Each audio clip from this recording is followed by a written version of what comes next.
VP নূর দেখলাম আজকে একটা কথা বলেছে। সে বলেছে যে নাসির উদ্দিন সাথী, তহিদ আফ্রিদির বাবা, 17ই আগস্ট তাকে গ্রেপ্তার করা হয়েছে, 5 দিনের রিমান্ডে দেওয়া হয়েছে এবং পাশাপাশি গতকালকে অর্থাৎ 25শে আগস্ট তহিদ আফ্রিদিকে ধরা হয়েছে। তিনি বলেছেন যে আসলে অন্যায়ভাবে তাদেরকে ধরা হয়েছে। এতটুকু বলাতেই তো কোনো বিষয় আসলে ক্লিয়ার হয় না, তাকে আরও বিশ্লেষণ করে বলা উচিত।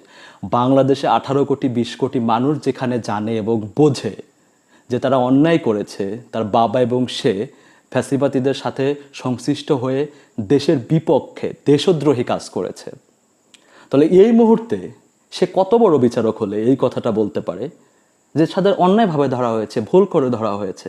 কেন কেন তার এমন কথা কেন? এতদিন সে কোথায় ছিল? এতদিন তো তাদের পক্ষে সে কথা বলেনি, এখন কেন তাদের পক্ষে কথা বলছে?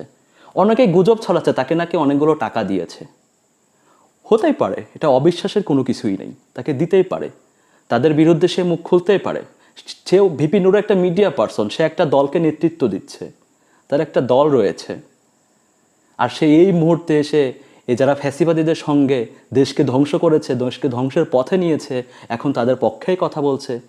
বিষয়টা আসলে একটু সন্দেহজনক কিনা বলতে পারবো না, তবে একটু চিন্তার বিষয় যে সে এই মুহূর্তে এসে কেন এই কথাটা বলল।